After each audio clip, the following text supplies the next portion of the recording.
नमस्कार, उज्जैन टीवी के सभी दर्शकों का हार्दिक स्वागत है। आइए एक नजर डालते हैं उज्जैन शहर के मुख्य समाचारों पर। वर्ष के अंतिम नेशनल लोक अदालत में कई प्रकरणों का हुआ निपटारा। इस्कॉन मंदिर के जमीन मामला भी सुलझा, दंपतियों के विवाद भी हुए खत्म। वर्ष की अंतिम राष्ट्रीय लोक अदालत शनिवार को आयोजित की गई, जिसमें चेक बाउंस, मोटर दुर्घटना, दीवानी, पारिवारिक विवाद जैसे राजीनामा योग्य 10,000 से अधिक प्रकरणों का निदान 44 खंडपीठों के समक्ष रखा गया। व बकाया जल कर, संपत्ति कर जमा करने पर अधिभार में 25 से 100% तक की छूट दी गई। प्रकरण के निराकरण के लिए दोनों पक्षकारों को नोटिस भेजे गए। लोक अदालत में बहुचर्चित इस्कॉन जमीन मामले का भी पटाक्षेप हो गया। करीब 18 वर्ष पूर्व इस्कॉन को भरतपुरी में यूडीए ने जमीन दी थी, जिस पर मंदिर, बगीचा, विश्राम गृह आदि का निर्माण किया गया है। एक आपत्ति के चलते शासन ने वर्ष 2017 में भूखंड का आवंटन निरस्त कर दिया था और यह एक तरह से अवैध की स्थिति में आ गया था। इस्कॉन ने भी शासन के निर्णय के विरोध में कोर्ट का दरवाजा खटखटाया। वहीं स्थानीय से लेकर भोपाल तक अधिकारी जनप्रतिनिधियों के सामने अपना पक्ष रखा। इस बाबत जिला एवं सत्र न्यायाधीश आर.के. वाणी और इस्कॉन पीआरओ पंडित राघव दास ने बताया कि लोक अदालत में हमारे यहाँ एक खंडपीठ में ये इस्कॉन मंदिर की जमीन के जो अलॉटमेंट था उसके कैंसिलेशन के लिए जो शासन की तरफ से कार्रवाई की गई थी, उसमें राजीनामा हो गया है। और ये एक बड़ा पुराना मुकदमा था जो वर्ष 2010-11 से लंबित था, और जो अलॉटमेंट वर्ष 2004 का था उसके संबंध में एक महत्वपूर्ण राजीनामा होके ये प्रकरण का निपटारा हुआ है। सर, अब मंदिर बनेगा? मंदिर तो बना हुआ है। ये है कि अब वो जो लिटिगेशन चल रहा था उससे वो जमीन मुक्त हो गई है, तो अब ये वहाँ पे जो जिस पर्पस से जमीन दी गई है उस पर वो कार्य हो सके। प्रसन्नता के इन क्षणों को आपसे शेयर करते हुए बड़ा हर्ष हो रहा है। और वास्तव में 2004-05 में मंदिर के लिए ज़मीन अलॉट की गई थी, 2006 में मंदिर बन गया था, लेकिन कतिपय लोगों ने कोई PIL लगाई थी। उसके संदर्भ में फिर हाई कोर्ट ने डायरेक्ट किया था गवर्नमेंट को कि आप देखिए, और उसके बाद 2017 में गवर्नमेंट ने इसको निरस्त कर दिया था। उसी समय से हम यहाँ कोर्ट में आ गए थे, तथा साथ ही साथ सरकार को भी हमने संपर्क साध रखा था और उनसे अनुरोध किया था कि ये जो है इसका समाधान आप करें। तो उन्होंने कैबिनेट अप्रूवल के द्वारा इसका समाधान कर दिया, और यूडीए ने जो डिफरेंस राशि थी 3,71,00,000 रुपये वो जमा करने के बाद जो विधिवत लीज डीड संपादित कर दी है। और चूंकि कोर्ट में केस था तो वो हम उठाने के लिए आज यहाँ आए थे, राजीनामा बोले जो भी बोले। इधर कई दंपतियों के न्यायालयीन प्रकरण भी लोक अदालत में सुलझा लिए गए। राजीनामा कर दंपतियों ने कोर्ट परिसर में ही जिला एवं सत्र न्यायाधीश आर.के. वाणी व अभिभाषकों की उपस्थिति में खुशी खुशी एक दूसरे को मालाएं पहनाई और उन्हें पौधे भी भेंट किए गए। इस बाबत अभिभाषक हरदयाल सिंह ठाकुर ने बताया, लोक अदालत का नारा ना कोई जीता ना कोई हारा। लोक अदालत में न्यायिक अधिकारी, अभिभाषक वर्ग प्रत्येक पक्षकार को समझाकर कोशिश करते हैं कि उनमें समझौता हो। ऐसा ही एक समझौता हमारे ही परिवार के नंदकिशोर जी और उनकी पत्नी का छोटा सा डिस्प्यूट था, उनको समझाइश दी, दोनों ने अपने विवाद समाप्त किए और सहर्ष साथ में रहना स्वीकार किया। इस प्रकार से कई दंपति, अभी आप देखेंगे कई दंपति जिन्होंने तलाक का केस लगाया, एक दूसरे की शक्ल से नफरत करते थे, जाना ही नहीं चाहते थे, लोक अदालत में हमने समझाइश दी तो ऐसे पति पत्नी तलाक का केस हटाकर साथ में जाने के लिए तैयार हो गए। तो लोक अदालत की ये सार्थक पहल है और निश्चित तौर पर सबके प्रयास से लोक अदालत सफल होती है। एक पिता ने 5 माह से गुम अपने बेटे की अर्जी उत्तर प्रदेश से आकर लगाई महाकाल मंदिर में। 1 घंटे में उज्जैन में ही मिल गया उनका बेटा। यह कहानी बिल्कुल फिल्मी लगती है, पर है हकीकत। दरअसल उत्तर प्रदेश कासगंज जिले के रामसीपुरा सोरो में रहने वाले श्री कृष्ण कुमार का 5 महीने पहले 17 वर्षीय मानसिक रूप से कमजोर बेटा पंकज अचानक लापता हो गया। बहुत खोजने पर भी बेटे का कहीं पता नहीं चला। फिलहाल उनके एक मित्र पवन समाधिया उत्तर प्रदेश से महाकाल मंदिर में दर्शन के लिए आ रहे थे। उनके साथ ही श्री कृष्ण भी बेटे पंकज के लिए भगवान महाकाल से कामना करने आए। समाधिया ने बताया कि उन्हें जानकारी थी कि सेवाधाम आश्रम में बेसहाराओं को पनाह दी जाती है। यहाँ पहुंचकर हमने सबसे पहले बाबा महाकाल के दर्शन किए, फिर सोचा क्यों ना एक बार आश्रम में जाकर बेटे के बारे में पता करें। हम आश्रम पहुंचे और संस्थापक सुधीर भाई गोयल से मिले। बेटे का फोटो देखते ही सुधीर भाई बोले कि श्री कृष्ण का खोया बेटा पिछले 3 महीने से इसी आश्रम में रह रहा है। बेटे को सामने देखकर पिता की आंखों में खुशी के आंसू छलक पड़े। पिता बस इतना ही कह पाए कि भगवान महाकाल ने आशीर्वाद देने के लिए ही उज्जैन बुलाया था। आश्रम संस्थापक सुधीर भाई गोयल ने बताया कि पंकज 29 जुलाई को उज्जैन में हीरा मिल की चाल रोड पर दयनीय हालत में पड़ा हुआ था। उसे देखकर चाइल्ड लाइन के माध्यम से सेवाधाम भेज दिया गया। काफी प्रयास के बाद उसने अपना नाम पंकज निवासी उत्तर प्रदेश बताया था। यहाँ तक आने का जरिया पूछने पर इतना ही बता पाया कि वह ट्रेन में सवार हुआ था, उसके बाद नीचे गिरा। उज्जैन कैसे पहुंचा उसे नहीं पता। हाँ, उसने अपने हाथ में उज्जैन आकर महाकाल लिखवाया था। आश्रम 34 वर्षों से समाज के वहिष्कृत तिरस्कृत वर्ग के बच्चों से लेकर बुजुर्गों तक की सेवा का कार्य कर रहे हैं। अभी हमने देखा कि उज्जैन में 800 किलोमीटर दूर से पंकज नाम का एक मानसिक विक्षिप्त बच्चा आया, 15-16 साल की उम्र, और उसकी दशा इतनी दयनीय, आप देख सकते हैं, हाथ में घाव सड़ रहा है, उसका शरीर दुर्बल है, अशक्त है, और उसकी जीने की स्थिति भी लगभग समाप्त हो चुकी थी जिस समय वो यहां आया। गालियां दे रहा था, पागलपन कर रहा था, लेकिन यहां इस आश्रम के वातावरण में 6-7 महीने में उसके जीवन में एक परिवर्तन आया। वर्तमान में उसका जीवन कितना सुंदर है, ये आप यहां के रख रखाव की व्यवस्था से देख सकते हैं। अचानक उसके पिता आए, उसको ढूंढते ढूंढते उनके साथ एक समाधिया जी भी आए, पंडित जी कासगंज से, और उन्होंने हमारे सोशल मीडिया के माध्यम से समाधिया जी सेवाधाम से जुड़े हुए थे। उज्जैन में महाकाल दर्शन को आकर उन्होंने देखा, चलिए सेवाधाम भी चलते हैं।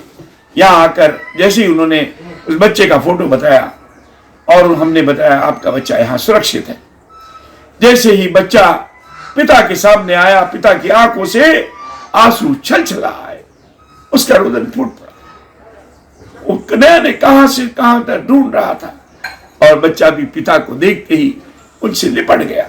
इतना प्रसन्न था कि उसकी प्रसन्नता में हमें भगवान के दर्शन हो, प्रसन्नता हो रही थी। सेवाधाम यही कार्य करता है, लोगों को अपने पुनर्वास का कार्य करना, उनको अपने माता पिता के पास भेजना और उनके जीवन को बेहतर बनाना, समाज उपयोगी बनाना। उस बच्चे ने या महाकाल मंदिर पे आने पे टैटू तक बनाया अपने हाथ पर, उस पे महाकाल लिखा था, और उसके घाव आदि सब ठीक हो गए, और बच्चा अत्यंत प्रसन्न चित्त होकर अपने परिवार में पुनर्वसित हुआ। इससे दूसरा कोई कार्य नहीं हो सकता। इसके लिए मैं बाल कल्याण समिति और अन्य सभी सहयोगियों को भी धन्यवाद देता हूं। नमस्कार। ज्वेलर्स की दुकान पर पहुंचे बंटी और बबली ने पलक झपकते ही उड़ाई सोने की चेन। वारदात सीसीटीवी में कैद। शहर में बंटी और बबली ने ज्वेलर्स को चकमा देकर 13 ग्राम सोने की चेन गायब कर दी और ज्वेलर्स को पता भी नहीं चला। शुक्रवार दोपहर पटनी बाजार स्थित शांतिलाल मुन्नालाल ज्वेलर्स फर्म पर 40 से 45 वर्ष उम्र के महिला पुरुष पहुंचे और दहेज के लिए ज्वेलरी दिखाने के लिए कहा। चेन की डिजाइन देखने के बहाने गुच्छे से 13 ग्राम की चेन निकाली और नापसंद कर चले गए।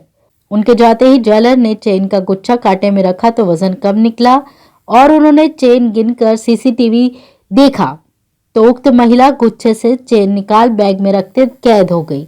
दौड़कर व्यापारी दोनों को खोजने के लिए बाजार की ओर गए और तलाश किया, परंतु कुछ ही देर में दोनों गायब हो गए। पीड़ित व्यापारी ने इसकी सूचना पुलिस को दी, जिसके बाद पुलिस ने खोजबीन शुरू की। हालांकि उनका पता नहीं चल पाया। व्यापारी ने बताया कि उनकी दुकान पर पहुंचने के पहले दोनों 3 और दुकानों पर भी ज्वेलरी खरीदने के लिए पहुंचे थे, परंतु उनका दाम नहीं लग पाया। महाकाल पुलिस आरोपी महिला पुरुष की खोजबीन के लिए पटनी बाजार और आसपास के क्षेत्र के सीसीटीवी फुटेज निकाल रही है। इस बाबत व्यापारी दीपेश नीमा ने बताया। आमतौर पे ऐसे लोग क्या है भैया, सब भीड़ देख के घुसते हैं और काफ़ी सभ्य नज़र आते हैं और सभ्रन परिवार से नज़र आते हैं। आदमी समझता है, दुकानदार समझता है कि ये ग्राहक हैं और वो अलग अलग तरह की चीज़ें मांगते हैं। और कभी जैसे उन्होंने पहले चेन मांगी, चेन के बाद बोले कि हमको बड़ी झुमकी दिखाइए, फिर उन्होंने लेडीज़ अंगूठी देखी, फिर उन्होंने जेंट्स अंगूठी देखी। आपको बातों में बहलाकर, उलझाकर वो कोई भी एक चीज़ या दो चीज़ के ऊपर आपका हाथ साफ कर देते हैं। क्योंकि दुकानदार के पास दूसरे ग्राहक रहते हैं तो उनका ध्यान बटा हुआ होता है, तो ध्यान बटे हुए होने के कारण उसका फ़ायदा उठा के वो आपकी चोरी का या वारदात का अंजाम दे देते हैं। पहले मार्केट में कहीं और भी घूमते हुए नजर आए हैं। हाँ जी, वो दूसरी दुकानों पर भी गए थे, लखेरवाड़ी में गए थे, इसी बाजार पटनी बाजार में भी दूसरी दुकानों पर भी गए थे, जिसके हमारे जो वीडियो का ये फुटेज हैं वो हमारे पास आए हैं। वो फ़ोटो उनके क्लियर हैं। हमने पुलिस डिपार्टमेंट को इसकी सूचना दे दी गई है। उन्हें तत्परता दिखाते हुए उन्होंने पूरा सहयोग करा है और उन्होंने हाथों हाथ हमारी को जो शिकायत को है सीरियसली लेते हुए हाथों हाथ अपने विभाग को सतर्क करा है। देवास गेट पर संचालित बसों से अवैध वसूली करने वाले बदमाशों ने बस संचालक पर किए चाकुओं से वार। देवास गेट थाने के बाहर बस स्टैंड पर बस ड्राइवर एवं कंडक्टर से रुपया वसूलने के लिए गए बदमाशों ने मना करने पर कंडक्टर से रुपए छीनने का प्रयास किया। उसी बीच विजयगंज मंडी निवासी बस मालिक शैलेंद्र पिता कैलाश चंद्र राठौर उम्र 35 वर्ष आ गए। तब बदमाशों ने उनके साथ मारपीट करते हुए चाकू के वार किए, जिससे शैलेंद्र राठौर के दोनों तरफ के गाल और गर्दन पर घाव लगे। उन्हें घायल अवस्था में जिला अस्पताल में उपचार के लिए भर्ती करवाया गया। उनके एक परिचित सौरभ यादव ने बताया कि श्याम जाट, सूरज काला एवं रवि के द्वारा चाकू से वार किए गए हैं। इन पर पहले से ही थानों में प्रकरण दर्ज है और ये आए दिन देवास गेट पर अवैध वसूली करते हैं। ये देवास गेट पे मोटर मालिक है शैलेंद्र राठौर, इनके साथ वारदात हुई है। अभी हाल 3 चाकू मार दिए हैं। इसमें सुरेश काला, श्याम जाट और एक रवि करके लड़का है। इन तीनों ने अवैध रूप से पैसा हफ्ता वसूली करते हैं। डेली का काम हो गया है इनका। रोज देवास गेट पे बसों से पैसा मांगना, पैसे नहीं दोगे तो चाकू मार देंगे, कर देंगे। इनके पूर्व में भी रिकॉर्ड हैं, ये मर्डर केस में भी जा चुके हैं, 307 में भी हैं, चोरियां भी करते हैं। देवास गेट में बैटरी टायर वायर सब चुरा के ले जाते हैं मोटरों में। चिमलगंज थाना क्षेत्र में इत्मीनान से चोरों ने सोने घर में वारदात करते हुए इलेक्ट्रॉनिक आइटम्स, नकदी, जेवर, यहां तक कि गैस की टंकी भी उड़ा ली। दरअसल प्रीतिनगर गली नंबर 6 में रहने वाली पूजा पति स्वर्गीय विक्की विद्वान 2 दिन से अपने मायके जूना सोमवारिया गई हुई थी। शुक्रवार दोपहर लगभग 12 बजे जब वह लौटी तो मुख्य द्वार का ताला टूटा हुआ था और अंदर के दरवाजे का भी नकुचा टूटा हुआ था। पूजा ने जब घर जाकर देखा तो घर का पूरा सामान बिखरा था। पूजा विद्वान ने बताया कि घर में लगभग 1,70,000 कैश रखे थे, साथ ही 1 तोले से अधिक का मंगलसूत्र, 500 ग्राम की चांदी की पायल, 1.5 तोला लगभग की झुमकी और 3-3 ग्राम की 2 अंगूठियां भी चोरी हुई। नकदी और जेवर के साथ चोर एलसीडी होम थिएटर, किचन में रखा हुआ गैस सिलेंडर और घर में लगे सीसीटीवी कैमरे की डीवीआर भी चुरा ले गए। फरियादिया ने चिमनगंज थाने में चोरी की रिपोर्ट दर्ज कराई। सूचना के बाद चिमनगंज थाना पुलिस मौके पर पहुंची और एफएसएल व डॉग स्क्वाड की टीम को बुलाकर साक्ष्य इकट्ठे किए गए। फिलहाल पूरे मामले की खोजबीन की जा रही है। घटना के बाबत पूजा बिटवान ने बताया।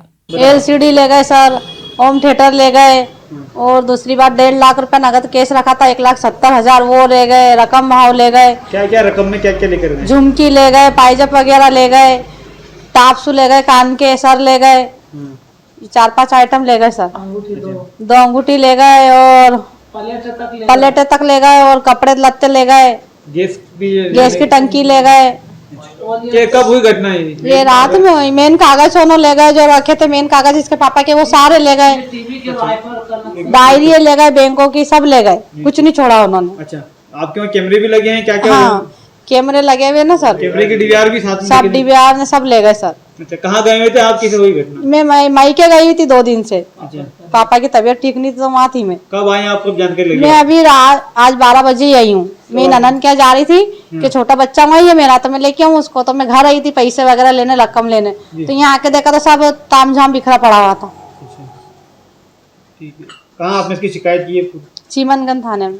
4 माह पूर्व पेटीएम बंद करा चुके छात्र के अकाउंट से पेटीएम से ही हुई 40,000 रुपए की ठगी। सीधी का रहने वाला छात्र अमन पिता अशोक तिवारी महानंदा नगर में रहकर उज्जैन के इंजीनियरिंग कॉलेज से मैकेनिकल इंजीनियरिंग में डिप्लोमा कर रहा है। 9 नवंबर को छात्र का पेपर था।